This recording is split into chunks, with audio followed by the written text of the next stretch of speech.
다 같이 사도신경으로 신앙 고백 하시겠습니다. 나는 전능하신 아버지 하나님, 천지의 창조주를 믿습니다. 나는 그의 유일하신 아들, 우리 주 예수 그리스도를 믿습니다. 그는 성령으로 잉태되어 동정녀 마리아에게서 나시고 본디오 빌라도에게 고난을 받아 십자가에 못 박혀 죽으시고 장사된 지 사흘 만에 죽은 자 가운데서 다시 살아나셨으며 하늘에 오르시어 전능하신 아버지 하나님 우편에 앉아 계시다가 거기로부터 살아있는 자와 죽은 자를 심판하러 오십니다. 나는 성령을 믿으며 거룩한 공교회와 성도의 교제와 죄를 용서받는 것과 몸의 부활과 영생을 믿습니다. 아멘.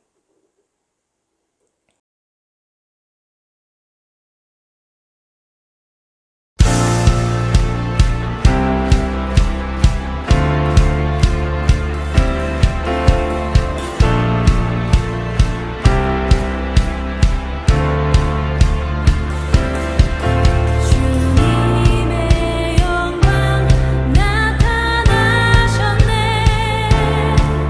권능을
참빛 곧 세상에 와서 각 사람에게 비추는 빛이 있었나니 그가 세상에 계셨으며 세상은 그로 말미암아 지은 바 되었을 때 세상이 그를 알지 못하였고 자기 땅에 오매 자기 백성이 영접하지 아니하였으나 영접하는 자 곧 그 이름을 믿는 자들에게는 하나님의 자녀가 되는 권세를 주셨으니 이는 혈통으로나 육정으로나 사람의 뜻으로 나지 아니하고 오직 하나님께로부터 난 자들이니라. 말씀이 육신이 되어 우리 가운데 거하심에 우리가 그의 영광을 보니 아버지의 독생자의 영광이요 은혜와 진리가 충만하더라. 요한이 그에 대하여 증언하여 외쳐 이르되 내가 전에 말하기를 내 뒤에 오시는 이가 나보다 앞선 것은 나보다 먼저 계심이라 한 것이 이 사람을 가리킴이라.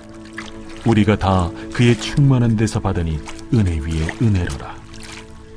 율법은 모세로 말미암아 주어진 것이요 은혜와 진리는 예수 그리스도로 말미암아 온 것이라. 본래 하나님을 본 사람이 없으되 아버지 품속에 있는 독생하신 하나님이 나타내셨느니라.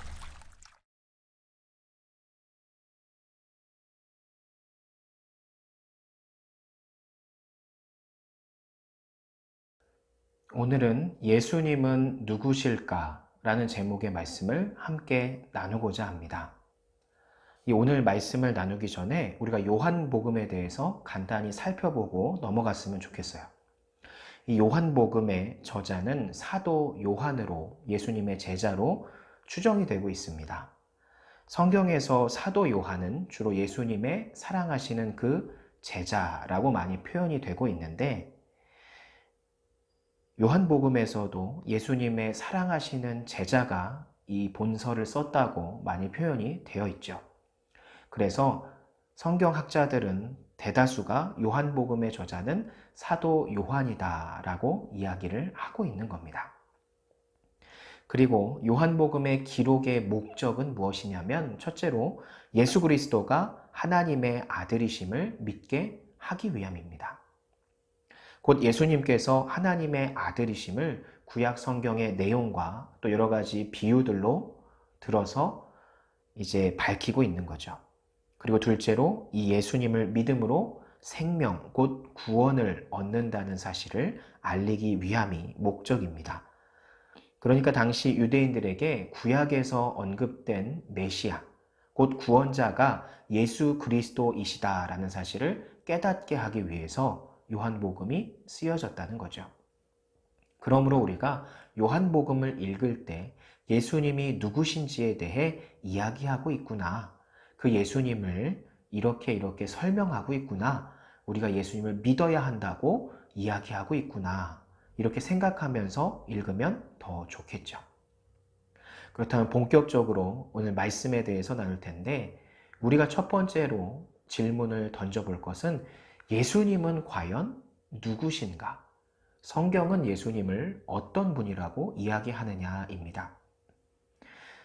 오늘 본문에서 예수님은 곧 말씀이시라고 합니다. 이 말씀은 헬라어로 로고스라고 하는데 이 말씀이라는 단어는 창세기 1장 1절에 태초에 하나님이 천지를 창조하시니라와 유사한 표현입니다. 하나님이 세상을 무엇으로 지으셨다고 창세기는 이야기하죠? 바로 말씀하심으로 지었다라고 밝히고 있습니다. 창세기 1장 2절에 하나님이 이르시되 빛이 있으라 하시니 빛이 있었고 이것과 같이 이르시되 뭐뭐라 하시니 하니까 만물이 지어졌다라고 표현을 하고 있죠. 그러니까 곧 하나님은 말씀으로 세상을 지으셨고 그 말씀은 곧 하나님의 능력이자 하나님을 뜻하는 겁니다. 그리고 요한복음 1장 2절에 그가 태초에 하나님과 함께 계셨고 만물이 그로 지은 바 되었으니 지은 것이 하나도 그가 없이는 된 것이 없느니라. 여기에 말씀하는 것처럼 예수님으로 지칭되는 그가 하나님과 함께 계셨고 그로부터 만물이 지은 바 되었다 이야기하는 것으로 보아 예수님은 늘 하나님과 함께 계셨고 동시에 하나님과 동일시되고 있음을 우리가 알 수 있죠. 그러므로 예수님은 하나님의 아들로서 하나님과 창세전부터 함께 계셨고 하나님과 동일시 곧 예수님은 하나님이시라고 사도 요한은 간절히 유대인들에게 그리고 오늘날 우리들에게 이야기하고 있는 겁니다. 그리고 한 가지 더 이야기하면 말씀, 곧 헬라어로 로고스라고 하는 이 단어는 당시 그리스 철학에서 말씀, 이성으로 해석이 되었는데 이 이성, 곧 로고스는 당시 헬라 문화권에서 우주가 존재하는 근본 원리, 곧 세상 창조의 근본으로 인식되고 있는 거였습니다. 그러니까 예수님이 로고스이시다라고 하는 것은 한편으로 당시 헬라 문화에 지대한 영향을 받고 있던 유대인들에게 참신은 하나님이시고 그 아들이신 분이 곧 예수 그리스도시다라는 사실을 더 강력하게 알려주는 표현이라고 할 수 있는 거죠. 그러니까 왜 그러냐면 하나님께서 우주의 근본 원리라고 유대인들은 믿고 있기 때문에 로고스라고 하나님을 표현했다는 것은 예수 그리스도께서 우주의 근본 원리 곧 하나님이심을 뜻하는구나 라고 은연중에 느끼게 해준다라는 거죠. 이어서 4절을 보면 이 생명은 사람들의 빛이다 라고 이야기합니다. 곧 예수님은 생명을 품고 오셨는데 그 생명을 빛이라고 표현을 하는 거죠. 성경에서 빛은 종종 구원을 상징합니다. 태초의 빛이 어둠을 몰아내면서 그러니까 어둠과 혼란만 있던 곳에 빛이 있으라 하심에 어둠이 물러갔다라고 천지창조 때 표현이 되어 있죠. 즉 이와 같이 이렇게 창조사역을 시작했듯이 그리스도께서 빛으로 오셔서 죄로 물든 이 땅에 구원의 역사, 재창조의 역사를 이루실 분이다라는 사실을 표현을 하고 있는 거죠. 하나님, 곧 예수님께서 만물을 지으셨기 때문에 죄로 물든 세상을 구원할 유일한 희망도 예수님이시고 그분 외에는 희망이 없음을 사도 요한이 간곡히 간절하게 외치고 있는 겁니다. 그리고 10절에서 11절에 보면 자기 백성이 영접하지 아니하였으나 라고 이야기를 하죠. 이것은 참 빛이신 예수님께서 이 땅에 오셨으나 세상은 그를 알아보지 못했고 오히려 십자가에 못 박았음을 이야기합니다. 왜 그랬냐? 그것은 1장 5절에 빛이 어둠에 비치되 어둠이 깨닫지 못하더라의 말씀처럼 죄의 어둠에 빠져 있었기 때문이죠. 이 말씀을 통해 우리가 알 수 있는 것은 죄는 우리의 이성을 흐리게 만들어서 하나님의 뜻을 따르는 올바른 판단을 못하게 만든다는 거죠. 여기까지 우리가 예수님이 누구신가에 대해 간략하게 살펴보았다면 이제는 우리가 이 예수님을 우리가 믿는다면 우리에게 어떤 변화가 일어나야 하는가에 대해서 우리가 한번 살펴보겠습니다. 12절의 말씀처럼 하나님의 자녀가 되는 권세가 우리에게 주어지는 변화가 우리에게 일어납니다. 어떻게 하면 우리가 예수님을 진심으로 하나님의 아들이심을, 하나님이심을 믿는다면. 여기서 권세는 권리, 자격을 뜻합니다. 즉 예수님을 믿고 하나님의 자녀가 되는 것은 대단한 권리이고 특권이라는 설명이죠. 여러분, 신앙이라는 건 의무나 희생이라고만 할 수가 없어요. 무거운 짐이나 손해는 더더욱 아닙니다. 오히려 신앙은 권리이고 우리에게 이익입니다. 예수님을 믿는다는 것은 이 땅에서 무조건 우리가 참고 하고 싶은 말도 못하고 바보처럼 살아가는 그런 삶이 아니에요. 물론 신앙에는 이런 요소가 일부 있죠. 때로는 우리가 손해를 볼 수도 있고 참아야 하고 싶은 말도 때로는 침묵해야 될 필요가 있죠. 복음을 위해서, 하나님의 일을 위해서. 그러나 이것이 주된 목적이 아니라는 겁니다. 오히려 신앙, 곧 주님을 위해 예배하고 헌신하는 것은 나중에 더 크고 귀한 것으로 보상받는 것이기 때문에 오히려 신앙은 이익이고 우리에게 권리가 된다는 거죠. 곧 하나님의 자녀가 되는 권세가 주어진다는 것은 이 땅에서 혹은 저 천국에서 하나님이 더 크고 귀한 것으로 자녀된 우리에게 보상해 주신다는 것을 뜻하는 겁니다. 그러므로 우리가 자발적으로 하나님을 예배하고 하나님의 일에 헌신하는 것은 우리에게 큰 축복이 된다는 사실을 반드시 믿으시기 바랍니다. 더 나아가서 우리가 기억해야 할 것은 13절. 이는 혈통으로나 육정으로나 사람의 뜻으로 나지 아니하고 오직 하나님께로부터 난 자들이니라. 이 말씀처럼 하나님의 자녀가 된다는 것은 내 능력으로 인한 게 아니라 오직 하나님의 은혜로만 되는 것이다. 곧 하나님의 아들 예수 그리스도를 믿는 믿음으로만 된다는 사실입니다.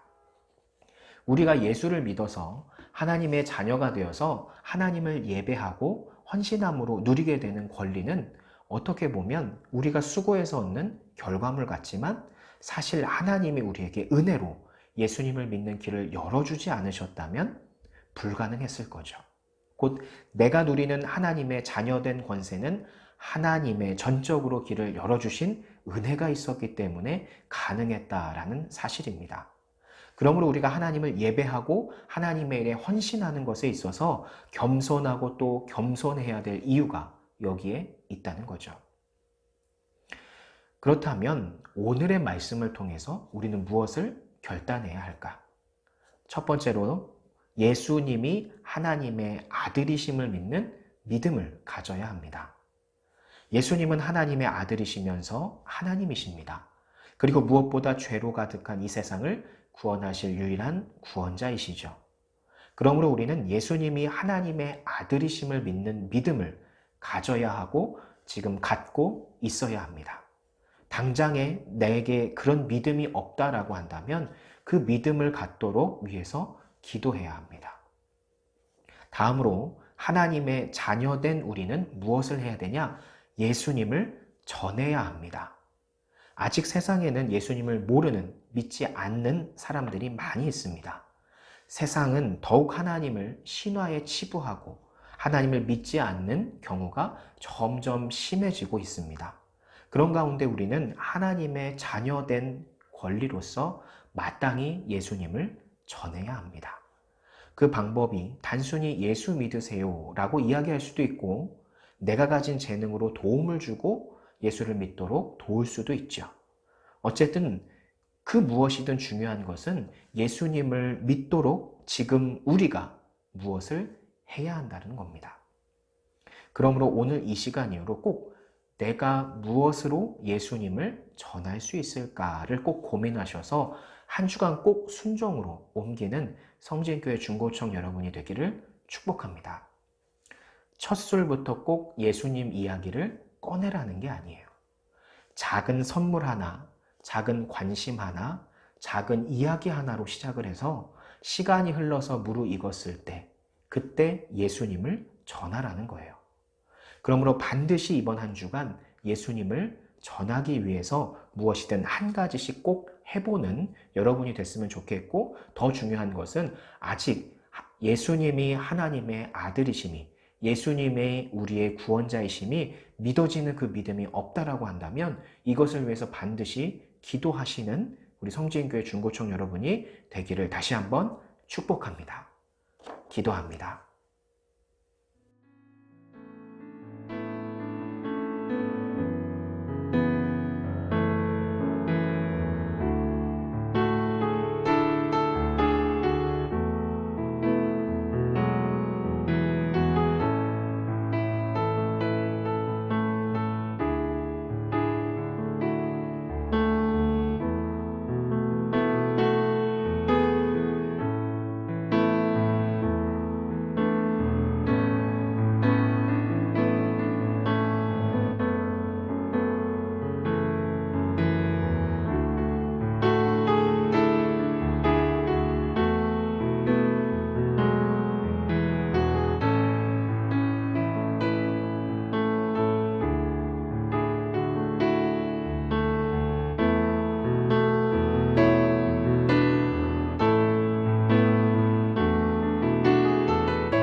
하늘에 계신 우리 아버지, 아버지의 이름을 거룩하게 하시며 아버지의 나라가 오게 하시며 아버지의 뜻이 하늘에서와 같이 땅에서도 이루어지게 하소서. 오늘 우리에게 일용할 양식을 주시고 우리가 우리에게 잘못한 사람을 용서하여 준 것 같이 우리 죄를 용서하여 주시고 우리를 시험에 빠지지 않게 하시고 악에서 구하소서. 나라와 권능과 영광이 영원히 아버지의 것입니다. 아멘.